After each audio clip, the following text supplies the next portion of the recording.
E se o destino de uma nação inteira dependesse de alguém que ninguém levaria a sério? Hoje, vamos mergulhar numa das histórias mais impressionantes de estratégia política e coragem. Uma narrativa que se desenrola nos corredores opulentos e perigosos do Império Persa. Convido você a imaginar um território e um império tão vasto que parecia impossível de controlar. Dentro desse território imenso, comunidades judaicas viviam espalhadas, quase invisíveis e extremamente vulneráveis. É nesse cenário que surge Esther, uma jovem comum, sem título, sem exército, sem nenhuma voz pública.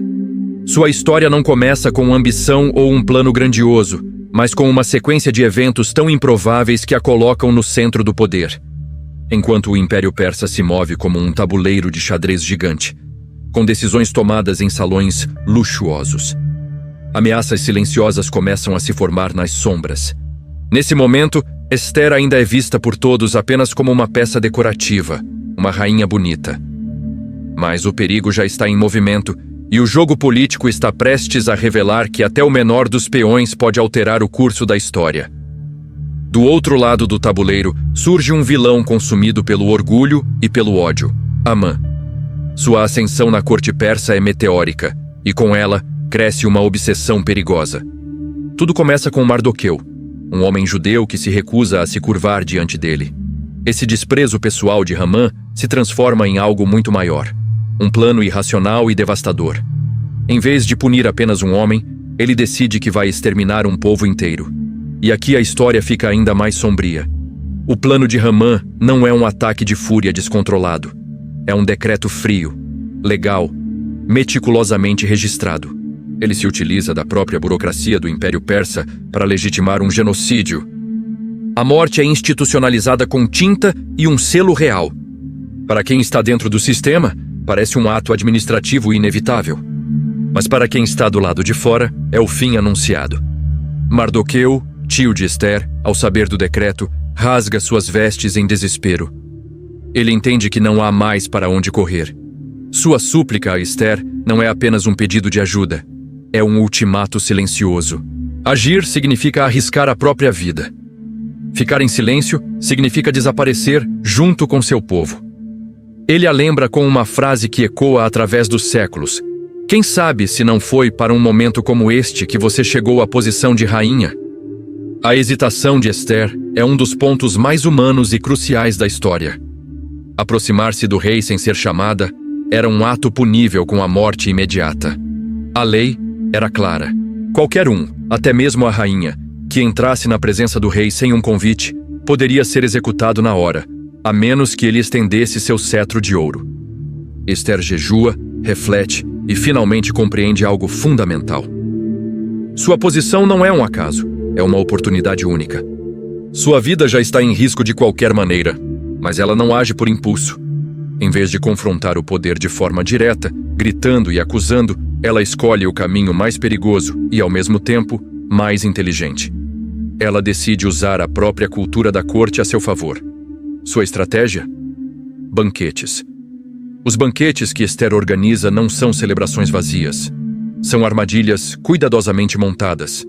O primeiro banquete é exclusivo para o rei e para Amã. Isso intriga o rei e, mais importante, infla o ego de Amã. Ele se sente especial, o homem mais importante do império depois do próprio rei. Ele sai do banquete se sentindo invencível. Esther usa o tempo como uma arma. Ao adiar a revelação, ela aumenta a expectativa do rei. Por que a rainha arriscaria a vida para convidá-lo para um banquete, apenas para convidá-lo para outro?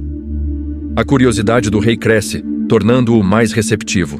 Ao mesmo tempo, o orgulho de Amã se expande a um nível perigoso, deixando-o cego para a armadilha que se fecha ao seu redor. No segundo banquete, a tensão está no auge. O rei, já completamente fisgado pela curiosidade, promete a Esther até metade do seu reino. É nesse momento, quando ela tem a atenção total dele e com seu inimigo presente, relaxado e confiante, que ela revela a verdade. Ela não grita nem acusa impulsivamente. Com uma calma calculada, ela expõe o plano de Amã, identificando-se com as vítimas. Ela diz: "Eu e meu povo fomos vendidos para sermos destruídos, mortos e aniquilados."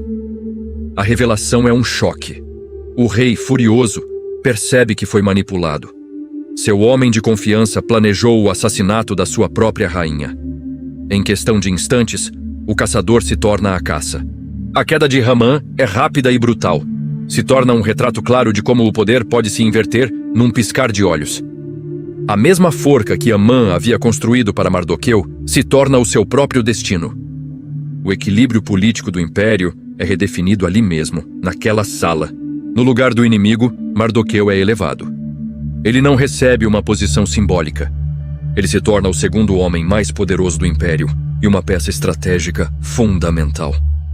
Mas a vitória ainda não está completa. O perigo não desapareceu magicamente. A lei persa tinha uma particularidade assustadora. Um decreto selado pelo rei não podia ser simplesmente anulado. O que foi escrito permanece. A solução exige, mais uma vez, inteligência e estratégia. Sob a orientação de Ester e Mardoqueu, o rei emite um novo decreto. Este não anula o primeiro, mas autoriza os judeus a se reunirem e a se defenderem de qualquer um que os atacasse. Não é um ato de vingança, é sobrevivência legalizada. É uma manobra jurídica genial, que usa o próprio sistema para neutralizar a ameaça. Ester permanece atuante. Ela não se retira após a crise. Ela continua a orientar decisões que garantem não apenas a salvação imediata do povo de Israel, mas a estabilidade futura de seu povo. Aprendemos aqui que esse jogo de poder não termina com a derrota do vilão, mas com a consolidação de uma nova realidade. Uma em que seu povo agora tem proteção legal e poder político. Dessa virada histórica nasce o Purim, uma celebração que persiste até hoje. O Purim não é uma festa vazia, é um memorial estratégico. Ele serve para lembrar que a ameaça foi real, que a vulnerabilidade existiu e que a resposta exigiu uma coragem aliada a uma inteligência fora do comum. A festa do Purim é uma celebração da sobrevivência contra todas as probabilidades.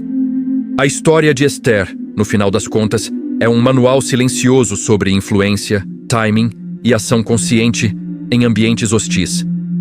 Ela não venceu pela força bruta, mas pela leitura precisa do poder e da psicologia humana. A trajetória da rainha Ester prova que indivíduos aparentemente comuns, sem poder aparente, podem mudar estruturas inteiras. Quando personagens compreendem as regras do jogo em que estão inseridos e ousam agir de forma inteligente. Ao final, fica a reflexão inevitável para todos nós. Quantas crises hoje, em nossas vidas, em nossas comunidades, em nosso mundo, aguardam alguém disposto a agir com coragem calculada? A história da rainha Ester não pertence apenas ao passado. Ela desafia cada um de nós a reconhecer nosso próprio momento de decisão, antes que o silêncio se torne irreversível. Obrigado por assistir. Se você gostou dessa análise, não se esqueça de deixar seu like, se inscrever no canal e ativar o sininho para não perder os próximos vídeos. Até a próxima e continue conosco nessa jornada.